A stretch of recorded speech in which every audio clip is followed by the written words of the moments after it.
Students, class 10th के NCERT math के 8वें chapter में हमें त्रिकोणमिति यानी कि ट्रिगोनोमेट्री पढ़ना है। ट्रिगोनोमेट्री शब्द की उत्पत्ति ग्रीक भाषा के 3 शब्दों से मिलकर हुई है।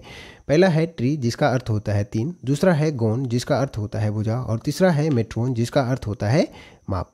यानी कि हम यहाँ से कह सकते हैं कि ट्रिगोनोमेट्री में जो है हम 3 भुजाओं की माप के बारे में अध्ययन करेंगे। और 3 भुजा किस में होता है? किसी भी त्रिभुज में होता है। ठीक है, तो यहाँ से कहा जा सकता है कि त्रिकोणमिति में जो है हम वास्तव में त्रिभुजों की माप के बारे में अध्ययन करेंगे। इस अध्याय में जो है हम एक समकोण त्रिभुज की भुजाओं के कुछ अनुपातों का उसके न्यून कोणों के सापेक्ष अध्ययन करेंगे, जिसे कोणों के त्रिकोणमितीय अनुपात कहा जाता है। मतलब एक समकोण त्रिभुज हमने यहाँ खींचा आपको समझाने के लिए। ठीक है, समकोण त्रिभुज की भुजाओं के कुछ अनुपातों का उसके न्यून कोण के सापेक्ष हम अध्ययन करेंगे इस अध्याय में, है ना, जिसे हम त्रिकोणमितीय अनुपात कहते हैं। ठीक है, तो इसके लिए हम आगे समझाने के लिए इसे एक समकोण त्रिभुज हमने यहाँ पहले खींच लिया है। तो समकोण त्रिभुज कहते किसे हैं, ये आप में से सभी छात्रों को पता होना चाहिए, और नहीं पता है तो यहाँ आप जानेंगे। ये हम एक त्रिभुज खींचे हैं, ये तो पता है कि 3 भुजाओं से बंधा कीर्ति को त्रिभुज कहा जाता है, ये सभी को मालूम होगा। तो एक त्रिभुज खींचे हैं जिसे हमने नामांकित कर दिया क्रमशः ए बी सी से। तो ये ए बी सी जो है हमारा एक समकोण त्रिभुज है। समकोण त्रिभुज का परिभाषा क्या होता है कि जिस त्रिभुज का एक कोण क्या हो, समकोण हो, यानी कि 90 डिग्री के बराबर हो। तो हम इस त्रिभुज ए बी सी में जो है कोण बी को क्या किया है, 90 डिग्री के बराबर खींचा है। तो ये ए बी सी जो है एक समकोण त्रिभुज होगा। ठीक है, अब यहाँ से जो है इसमें 2 कोण, ये समकोण है तो अन्य 2 कोण जो है क्या हो जाएगा, आपका न्यून कोण हो जाएगा, कोण ए, और उसके साथ कोण सी भी आपका क्या हो जाएगा, न्यून कोण हो जाएगा। तो हमने इस अध्याय में क्या बताया आपको कि समकोण त्रिभुज की भुजाओं के कुछ अनुपात को, है ना, समकोण त्रिभुज की भुजा इसमें ए बी है, बी सी है, ए सी है। ठीक है, और समकोण त्रिभुज की भुजा में जो सबसे बड़ी भुजा है, ये आप जान लें, इस समकोण त्रिभुज की भुजा में जो सबसे बड़ी भुजा है, यहाँ पे AC आप देख पा रहे हैं, या यह कह सकते हैं कि जो समकोण है उसके सामने की भुजा, है ना, समकोण त्रिभुज में समकोण की सामने की भुजा को कर्ण कहा जाता है। क्या कहा जाता है? कर्ण कहा जाता है। और इसका इंग्लिश जो है होता है हाइपोटेनियस, HYPOTENUS। ठीक है, कर्ण का इंग्लिश क्या होता है? हाइपोटेनियस, जिसे हम शॉर्ट फॉर्म में H से डिनोट करते हैं। ये क्लियर है? ये तो समझ रहे हैं। अब हम यहाँ बताएंगे इस कोण के अनुसार जो है यहाँ पे आपका अन्य 2 भुजाओं को नामांकित किया जाएगा कि ये लंब है या कर्ण है, ये आगे हम आपको बताएंगे। तो हमने आपको ये बताया कि समकोण त्रिभुज में जो है, मतलब इस अध्याय में जो है समकोण त्रिभुज की भुजाओं के कुछ अनुपातों को उसके न्यून कोणों के सापेक्ष अध्ययन करना है इस अध्याय में, है ना, जिसे त्रिकोणमितीय अनुपात कहा जाता है। तो हमने सबसे पहले क्या किया, एक समकोण त्रिभुज ABC ले लिया। अब हम यहाँ से करेंगे जो न्यून कोण हमारा है, यहाँ 2 कोण न्यून है, कौन सा है, कोण A और कोण C। तो इन दोनों कोणों के सापेक्ष जो है त्रिकोणमितीय अनुपात को हम बारी बारी से लिखेंगे। तो सबसे पहले हमने कोण A को लिखना है, उसके बाद आगे कोण C को आप खुद ब खुद समझ जाइएगा। तो कोण A के लिए हम त्रिकोणमितीय अनुपात को लिखते हैं, यहाँ लिखते हैं कि एक त्रिभुज, ठीक है, एक त्रिभुज एक समकोण त्रिभुज लिखते हैं। ठीक है, एक समकोण त्रिभुज ABC खींचा, है ना, जिसमें कोण B क्या है, 90 डिग्री के बराबर है, ये दर्शा देना है। समझ रहे हैं इस चीज़ को? तो अब है जो इसमें हम क्या करेंगे, इसमें कोण A के लिए सभी त्रिकोणमितीय अनुपात नीचे हम लिखते जाएंगे, आपको समझते जाना है। सभी त्रिकोणमितीय अनुपात, ठीक है, इसे नीचे लिखेंगे और इसे लिखते हुए समझेंगे। तो त्रिकोणमितीय अनुपात क्या होता है? साइन होता है, कोसाइन होता है, टेंजेंट होता है, कोसेकेंट होता है, सेकेंट होता है ना, और कोण टेंजेंट होता है। तो अब यहाँ पे हम लिखेंगे पहला जो है कोण A का साइन, है ना, त्रिकोणमितीय अनुपात जो है वास्तव में कोण A का क्या है, साइन, जिसे हम संकेत के रूप में लिखते हैं। यदि आप लोगों में से कोई थोड़ा बहुत यदि ये त्रिकोणमिति पढ़े होंगे तो ये आपको मालूम होगा कि कोण A का साइन बार बार लिखा नहीं जाता है। लिखा क्या जाता है, जब हम लिखते हैं तब हमेशा साइन A का प्रयोग करते हैं, या जो भी कोण हो, साइन C हो तो साइन C का प्रयोग करते हैं, थीटा दिया हुआ तो साइन थीटा का प्रयोग करते हैं, फाई है तो फाई का प्रयोग करते हैं। ठीक है, यदि कोण A को हम यहाँ पे थीटा दर्शा दें, ठीक है, ये थीटा का चिन्ह है, ये फाई का चिन्ह है, ठीक है, जो भी यहाँ पे दर्शा दे उसके अनुसार से यहाँ संकेत को हम दर्शाते आगे चलते हैं। ठीक है। तो कोण ए का साइन संकेत के रूप में इसे हम, ये कोण ए के लिए है, किस कोण के लिए है, कोण ए के लिए। यदि थीटा कोण के लिए होता तो यहाँ साइन थीटा हो जाता, फाई के लिए होता तो साइन फाई हो जाता। समझ रहे हैं इस चीज़ को। तो कोण ए का साइन हम इसे संकेत के रूप में क्या लिखते हैं, साइन ए लिखते हैं। और यहाँ से इसमें इसके लिए एक सूत्र होता है जो कि होता है लंब बटे कर्ण होता है, ठीक है। तो हम यहाँ पे हम क्या किए हैं, कोण ए के लिए सभी त्रिकोणमितीय अनुपात को लिखना शुरू किया है यहाँ पे।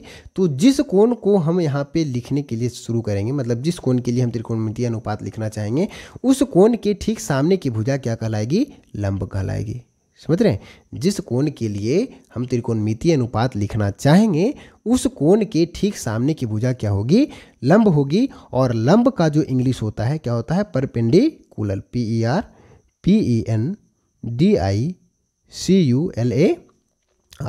लंब का इंग्लिश क्या होता है, परपेंडिकुलर। और इसे शॉर्ट फॉर्म में हम P से डिनोट करते हैं। ये क्लियर है। और उसी तरह से आधार, मतलब जो इसके सामने की भुजा होगी वो क्या होगी, लंब होगी। और जो इसकी संलग्न भुजा होगी, इस कोण की जो संलग्न भुजा होगी नीचे वाली, तो कर्ण होगी। ये तो क्लियर है। जो इसकी ठीक संलग्न भुजा, अन्य जो संलग्न भुजा है वो क्या कहलाएगा, आधार कहलाएगा। क्या कहलाएगा, आधार कहलाएगा। और आधार को इंग्लिश में हम बेस के नाम से जानते हैं, यानी कि आधार को शॉर्ट फॉर्म में हम बी से डिनोट कर सकते हैं। जी समझ रहे हैं। तो यहाँ पे जो है कोण ए का साइन संकेत जो है साइन ए के रूप में लिखेंगे। और इसके लिए जो है एक सूत्र होता है लंब बटे कर्ण होता है, ठीक है। तो लंब को हम शॉर्ट फॉर्म में किस रूप में लिखे हैं, पी लिखे हैं। ये चीज़ क्लियर है।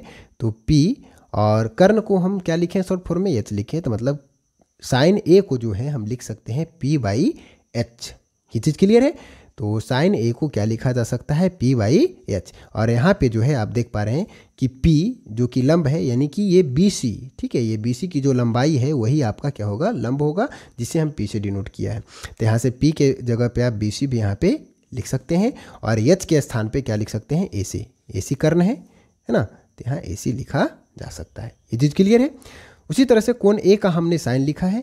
अगले स्टेप में हम लिखेंगे कोण ए का कोसाइन, ठीक है, कोसाइन, जिसे संकेत के रूप में cos A दर्शाया जाता है, ठीक है। कोण ए का कोसाइन किस रूप में दर्शाया जाता है, cos A के रूप में दर्शाया जाता है। और इसके लिए सूत्र होता है आधार बटे कर्ण। क्या होता है, आधार बटे कर्ण।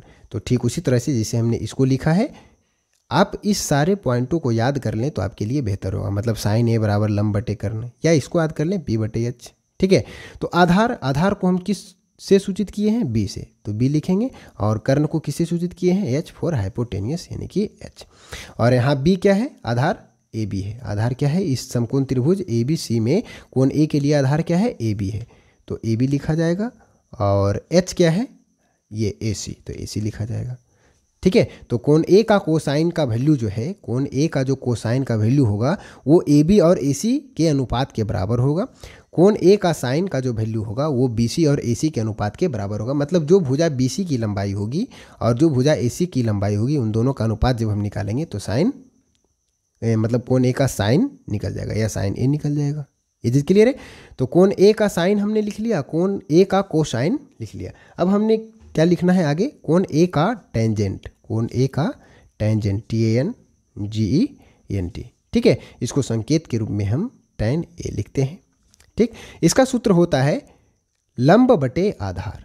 क्या होता है, लंब बटे आधार। ये चीज़ क्लियर है। और इस आकृति में आप देख सकते हैं लंब क्या है, P है, तो यहाँ P हो जाएगा, ठीक है। और आधार क्या है बच्चों, B है, तो यहाँ B हो जाएगा। मतलब P/B हो जाएगा tan A का वैल्यू। ये चीज़ क्लियर है। और यहाँ से P क्या है, PBC है, ठीक है। और B क्या है, BAB है, तो BC/AB हमने यहाँ लिख देना है। तो कोण ए का टेंजेंट हमने निकाल लिया है। अब जो है तीन अन्य त्रिकोणमितीय अनुपात जो होता है कोण ए के लिए चाहे किसी भी अन्य कोण के लिए, वो जस्ट बारी बारी से क्रमशः इनके उल्टे होते जाते हैं, ठीक है। तो आइए सबसे पहले इसका उल्टा हमको लिखना है। कोण ए का साइन जो लिखे हैं, तो यहाँ पे आगे लिखेंगे कोण ए का कोसेकाइन, ठीक है। कोसकेंट होता है, कोसेकाइन नहीं होता है, COSCANT, कोसकेंट। क्या होता है, कोसकेंट। इसको जो है हम संकेत के रूप में कॉसेक ए लिख सकते हैं, ठीक है। कोण ए का कोसकेंट क्या लिखा जाएगा, कौसेक ए लिखा जाएगा।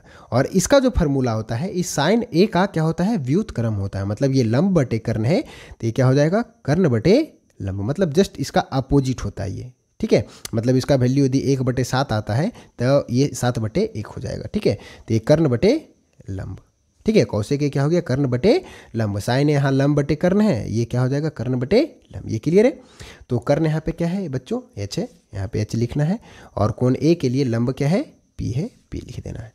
तो एच क्या है, ए सी से डिनोट किया गया है, ए सी को एच से डिनोट किया गया है, और पी बी सी को डिनोट किया गया है। तो ए सी बटे बी सी, मतलब हमें जब कोण ए के लिए कोसेकेंट निकालना हो, है ना, यानी कोसेक ए का वैल्यू जब निकालना हो तो ए सी और बी सी का अनुपात जब हम निकाल लेंगे तो वो जो है क्या हो जाएगा, कोसेकेंट के वैल्यू, मतलब कोण ए के कोसेकेंट के वैल्यू के बराबर, यानी कोसेक ए के वैल्यू के बराबर हो जाएगा, ठीक है। तो कोण ए ये क्लियर हो गया। अब कोण ए का कोसेकेंट निकल चुका है ना। अब अगला निकालेंगे कोसाइन का उल्टा, जो कि सेकेंट होता है। तो कोण ए का सेकेंट, SECANT, ठीक है, जिसे हम संकेत के रूप में सेक ए लिख सकते हैं, ठीक। और इसका सूत्र जो है कॉस ए का उल्टा हो जाएगा, है ना। मतलब ये कॉस जो है इसका वैल्यू लिखाया है आधार बटे कर्ण, तो इसे क्या लिखेंगे, कर्ण बटे आधार। क्या लिखेंगे इसे, कर्ण बटे आधार। तो कर्ण क्या है, एच है, आधार क्या है, बी है, एच बटे बी हो जाएगा। तो एच एच एच हमारा ए सी है, तो ए सी, और बी क्या है, ए बी। तो यहाँ पे क्या लिखा जाएगा, ए सी बटे ए बी। ये चीज़ क्लियर है। तो कोण ए का सेकेंट लिखा गया, मतलब ये जो है इसका विपरीत है, साइन का विपरीत कोसेकेंट है ना। और कोसाइन का विपरीत क्या है, सेकेंट है। और टेंजेंट का विपरीत हो जाएगा कॉट टेंजेंट, है ना। यानी कोण ए का हमको क्या लिख लेना है, cot tangent, COTANGENT, cot tangent. और इसे हम शॉर्ट फॉर्म में यानी कि संकेत के रूप में कॉट ए लिख सकते हैं। कोण ए का कॉट टेंजेंट शॉर्ट फॉर्म में क्या लिखा जा सकता है, इसको कॉट ए। तो इसका सूत्र क्या होता है, tan ए का उल्टा, यानी लंब बटे आधार है, ये क्या हो जाएगा, आधार और बटे में लंब। आधार का इंग्लिश क्या होता है, बेस, यानी बेस, बी फॉर बेस, ठीक है। लंब यानी कि परपेंडिकुलर, पी फॉर परपेंडिकुलर, यानी बी बटे पी। ये चीज़ क्लियर है। और बी क्या है हमारा, इस त्रिभुज के अनुसार देखें तो बी बी ए बी है, ठीक है, बी ए बी है। और पी क्या है, पी है बी सी, यहाँ पे बी सी लिख सकते हैं, ठीक है। तो हम यहाँ पे क्या किए, एक समकोण त्रिभुज ABC खींचे, है ना। इस ABC में कोण A के लिए सारे अनुपातों को यहाँ हमने लिख दिया, कोण A के लिए सारे अनुपातों को यहाँ हमने लिख दिया, जिसे आपने देख पा रहा है। तो यहाँ पे साइन ए का वैल्यू हम लिखे, जो कि BC बटे AC के बराबर हो गया। कॉस ए का वैल्यू लिखे तो AB बटे AC के बराबर हो गया, इस त्रिभुज के लिए केवल, ठीक है। नहीं कि किसी भी त्रिभुज के लिए आप BC बटे AC लिख सकते हैं, ये आपका नहीं चलेगा, क्योंकि कोण A है तो इसके सामने की भुजा ही लंब होगी। आप कभी इसे भी लंब बना सकते हैं, लेकिन किसके लिए लंब होगा, ये ए बी भुजा कोण सी के लिए लंब होगा, जस्ट आगे हम अभी आपको बताएंगे। तो कॉस ए के लिए ए बी बटे ए सी हो गया, है ना, इसका वैल्यू कॉस ए का। tan ए का वैल्यू बी सी बटे ए बी हो गया। कॉसेक ए का वैल्यू ए सी बटे बी सी हो गया। सेक ए का वैल्यू क्या हो गया, ए सी बटे ए बी। कॉट ए का वैल्यू ए बी बटे बी सी हो गया। अब इसी तरह से यदि आपको एक समकोण त्रिभुज दिया जाए और इसमें आपका सारे चीज़ों का वैल्यू दिया गया, ये मान लिए कि आपका ये ABC त्रिभुज है और इस कोण ए के लिए आपके सारे त्रिकोणमितीय अनुपातों को पूछा जा रहा है, ठीक है। इस त्रिभुज के लिए जो है आपके सारे त्रिकोणमितीय अनुपातों को पूछा जा रहा है। सबसे पहले आपको पूछा जाएगा साइन ए, ठीक है। तो साइन ए पूछा जाएगा तो आपको P बटे H कर देना है।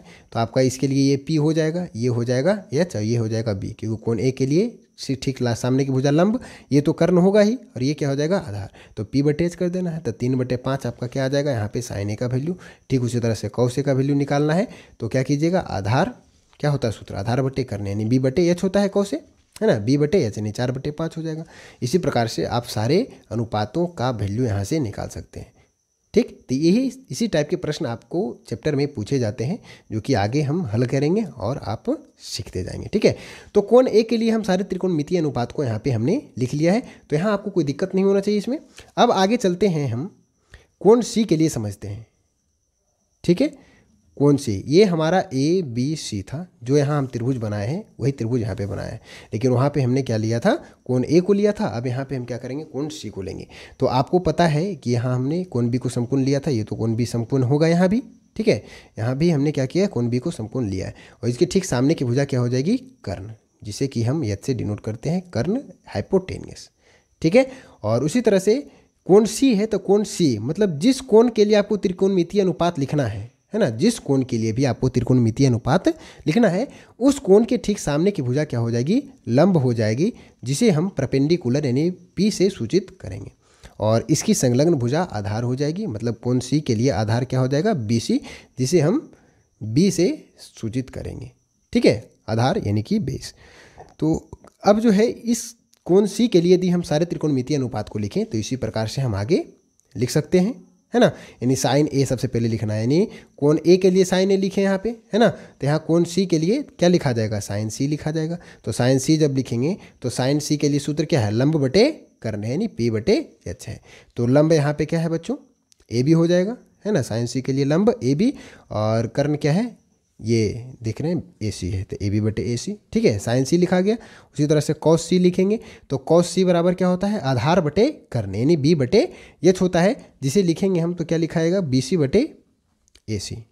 ठीक है, आपको केवल क्या करना है, ये 3 सूत्र को याद रखना है ना। इस 3 सूत्र को याद रखना है कि साइन A बराबर लंब बटे कर्ण होता है, कॉस A बराबर आधार बटे कर्ण होता है, tan A बराबर लंब बटे आधार होता है। और याद क्या कर रखना है कि साइन का उल्टा कौशिक होता है, कॉस का उल्टा सेक होता है और tan का उल्टा कौटे होता है। ये आपको हम आगे लिखा देंगे, ज़्यादा घबराइएगा नहीं। तो कॉस C यहाँ हमने लिख लिया, कॉस C बराबर क्या होता है, आधार बटे कर्ण, तो B बटे H यानी कि BC बटे AC। कॉस A लिखा गया, अब tan A लिखें, सॉरी tan C लिखना है ना, C लिख रहे हैं अभी हम। तो tan C जब लिखेंगे तो इसके लिए लंब है, लंब बटे आधार, tan C यहाँ देख रहे हैं, tan के लिए सूत्र क्या है, लंब बटे आधार, तो इसके लिए लंब क्या है, AB है, आधार क्या है, BC, तो tan C AB बटे BC। उसी तरह से कॉसेक C लिख लेंगे, कौशिक C लिखेंगे तो इसके लिए क्या हो जाएगा, कौशिक C के लिए, तो कौशिक C का है कर्ण बटे लंब, यानी कर्ण H है जो कि AC के बराबर है ना, AC के स्थान पे H है, और कर्ण बटे लंब, लंब इसके लिए क्या है, AB है, तो AC बटे AB। ये चीज़ क्लियर है। और कौशिक C लिखा गया, कौशिक के बाद सेक लिख लेंगे, सेक C जो है, अब यहाँ से सेक कौशिक का उल्टा होता है तो सीधा यहाँ से आप लिख सकते हैं AC बटे BC, है ना, इसका उल्टा कर दिए ये। ठीक है, उसी तरह से tan C है तो tan का उल्टा cot C होता है ना, tan का उल्टा कॉट होता है, ये AB बटे BC है तो BC बटे AB आ जाएगा। आप इसे सत्यापित करके भी देख सकते हैं, क्योंकि से के बराबर कर्ण बटे आधार होता है, तो कर्ण AC आधार BC, AC बटे BC, है ना। कॉट के लिए सूत्र क्या होता है, आधार बटे लंब होता है ना। कॉट के लिए क्या होता है सूत्र, आधार बटे लंब, यानी B बटे H, यानी BC बटे AB, सॉरी BC बटे AC, यहाँ सॉरी, हाँ ठीक है, आधार बटे लंब, आधार बटे लंब, तो आधार ये है, ये क्या है, लंब है, तो BC बटे AB। ठीक है, तो C के लिए अनुपात लिखे तो इस तरह से लिखा गया, इस त्रिभुज के लिए, है ना। कोण A के लिए अनुपात लिखे तो इस प्रकार से अनुपात लिखा गया। तो आप जैसे भी याद करें, आपको मेन रूप से आपको ये सूत्र याद रखना है। बहुत सारे चैनल पे ये बताया भी जाता है कि आप ये याद कर लें, पंडित बद्री प्रसाद हर हर भोले, है ना। मतलब ये सामने जो आपको लिखा गया है P/H लिखा गया है, B/H है, और क्या है, P/B है ना, P/B है। तो इस तरह से अनुपात 3 को लिखा गया। अब ये साइन हो गया, ये हो गया कॉस, ये हो गया tan। तो यहाँ से पंडित बद्री प्रसाद हर हर भोले, या इस तरह से बना देगा, लंब को L बना देगा, है ना, कर्ण को K बना देगा, ठीक है, आधार को A बना देगा और कर्ण को K बना देगा, लंब को L बना देगा और आधार को A बना देगा। ठीक है, तो इस तरह से याद करें, लाल बटे कक्का। तो ये सारा चीज़ थोड़ा फालतू है, आप सीधा ये याद रखें कि लंब बटे कर्ण, आधार बटे कर्ण, लंब बटे आधार। और आपको समकोण त्रिभुज में ये क्लियर है कि ABC समकोण त्रिभुज में ये तो क्लियर है कि कर्ण कौन सा होगा, लंब कौन सा होगा, आधार कौन सा होगा। आपको जो भी कोण दिया गया है ना, उसी के अनुसार आपको देखना है कि यदि कोण A बताया जा रहा है तो कोण A के सामने की भुजा ही क्या होगा, लंब होगा। कोण C बताया जा रहा है तो कोण C की भुजा के सामने, कोण C के सामने की भुजा ही क्या होगी, लंब होगी। ठीक है, तो ये चीज़ का ध्यान रखना है। तो ये सारे चीज़ों को आप नोट कर सकते हैं, है ना। और इसके लिए आगे कुछ सूत्र हैं जिसे हम आगे आपको लिखाते हैं, आप लिखते जाइएगा तो आपके लिए बेहतर होगा। तो पहले तो कॉमन सूत्र आप इसे नोट कर लें, ये साइन A बराबर लंब बटे कर्ण, ठीक है, बराबर P/H याद कर लें, P से परपेंडिकुलर, H पर हाइपोटेनियस, कॉस A आधार बटे कर्ण, है ना, बराबर B/H, इसको नोट कर लें। ठीक है, tan A बराबर लंब बटे आधार बराबर P/B, इसे भी नोट कर लें तो बेहतर ही होगा, या सीधा याद कर लें, कौशिक A बराबर कर्ण बटे लंब बराबर H/P, सेक A बराबर कर्ण बटे आधार बराबर H/B, कॉट A बराबर आधार बटे लंब बराबर P/B। इस तरह से याद करते जाइए या लिख लीजिए, आपको याद इतना जल्दी नहीं होगा, लिख लें तो ज़्यादा बेहतर होगा। तो यहाँ तक हम आ चुके हैं, अब आगे हम चलेंगे। इससे जो कुछ संबंधित सूत्र है उसे हम लिखते चलते हैं। सबसे पहले हमने आपको बताया कि साइन का उल्टा क्या होता है, कौसेक होता है। तो साइन को जो है हम लिखेंगे 1/कौसेक ए। साइन ए को जब हम लिख रहे हैं तो यहाँ के लिखेंगे कौसेक ए लिख देंगे, ठीक है। और उसी तरह से कौसेक को जब हम लिखेंगे, है ना, तो 1/साइन ए लिखेंगे। समझ रहे हैं? यानी कि आपका यदि कोई वैल्यू दिया गया है, जैसे साइन ए का वैल्यू मान लीजिए कि आपका 5/4 दिया गया है, तो यहाँ से आपको कौसेक ए का वैल्यू निकालना हो, है ना, कौसेक ए का वैल्यू निकालना हो, तो ये 1/, में आप कर देंगे, यहाँ से वैल्यू उलट जाएगा, 4/5 आ जाएगा। ये चीज़ क्लियर है? तो सूत्र को आप लिखते जाए यहाँ पे, साइन ए बराबर 1/कौसेक ए और कौसेक ए बराबर 1/साइन ए। यहाँ कचड़ा हो गया, माफी चाहेंगे। उसी तरह से अगला है कॉस ए। तो कॉस ए जो है सेक ए का उल्टा होता है ना। कॉस जो है किसका उल्टा होता है, सेक का उल्टा होता है। उसी तरह से सेक का उल्टा क्या होता है, कॉस होता है। मतलब सेक ए बराबर 1/कॉस ए लिख सकते हैं, ठीक। उसी तरह से अगला जो है टेन ए, जो कि कॉट ए का उल्टा होता है ना। और कॉट ए जो है टेन ए का उल्टा होता है। तो यहाँ से 6 सूत्र आपका यहाँ पे देखते देखते बन गया। साइन ए बराबर 1/कौसेक ए, कौसेक ए बराबर 1/साइन ए, कॉस ए बराबर 1/सेक ए, सेक ए बराबर 1/कौस ए और टेन ए बराबर 1/कौट ए, कौट ए बराबर 1/टेन ए। ये तो क्लियर है यहाँ तक। अब 1-2 सूत्र और है कॉमन, उसे भी याद रखें तो बेहतर होगा। टेन थीटा बराबर, यानी कि टेन थीटा लिखें या टेन ए लिखें, ठीक है। तब थीटा लिख रहे हैं तो आपको वैल्यू जो कोण का वैल्यू है वो थीटा में रखना है। तो टेन थीटा बराबर साइन थीटा/कॉस थीटा होता है। अब यहाँ पे ए की जगह आप थीटा भी रख सकते हैं, कोई दिक्कत नहीं है। जो वैल्यू आपका दिया गया उसके अनुसार से आपको वैल्यू रखना है। टेन थीटा बराबर क्या होता है, साइन थीटा/कॉट कॉस थीटा होता है। उसी तरह से कॉट थीटा इसके अनुसार से ये उलट जाएगा, यानी कि कॉस थीटा और बटे क्या हो जाएगा, साइन थीटा। ये कॉमन सूत्र है, इसका उपयोग थोड़ा बहुत इसमें आता है चैप्टर में, तो आप याद रखें तो अच्छा होगा। और आगे सूत्र होता है ये मोस्ट इंपॉर्टेंट सूत्रों में आता है। सारे सूत्र को आपको लिख करके याद कर जाना है। Sign square theta plus cos square theta बराबर 1 होता है, ठीक है। सेक स्क्वायर थीटा और माइनस टेन स्क्वायर थीटा बराबर भी 1 होता है। और कौसेक स्क्वायर थीटा और माइनस कॉट स्क्वायर थीटा बराबर भी 1 होता है, ठीक है। यदि आप चाहें तो इन सारे सूत्रों को बोल सकते हैं, तो हम सिद्ध करके बता देंगे कि इसका वैल्यू जो है 1 के बराबर क्यों होता है, ठीक है। तो आप कमेंट में लिख सकते हैं। यदि आप लिखेंगे तो हम इसे सिद्ध करके बताएंगे कि sine square theta plus cos square theta का वैल्यू 1 के बराबर क्यों होता है, ठीक है। Sec square theta minus tan square theta का वैल्यू 1 के बराबर क्यों होता है। Cosec square theta minus cot square theta का वैल्यू 1 के बराबर क्यों होता है, ठीक है। अभी फिलहाल के लिए आप ये सारे सूत्रों को नोट कर लें और याद कर लें तो ज़्यादा बेहतर होगा। ये इतना सूत्र होगा, ठीक है। 1 2 3 4 5 6 7 8 9 यहाँ पे हो गया, ठीक है। और यहाँ पे है 1 2 3 4 5 6, ठीक है। ये सारे सूत्रों को आप याद कर जाएं। उसके बाद हम चैप्टर को शुरू करेंगे। 8वें चैप्टर में प्रत्येक प्रश्न को धीरे धीरे हल करते हुए चलेंगे। तो अभी तक आप यदि चैनल से नहीं जुड़े हैं तो चैनल से जुड़ जाइए, ठीक। मिलते हैं अगली वीडियो में, तब तक आप हमारे चैनल पे बने रहें। धन्यवाद।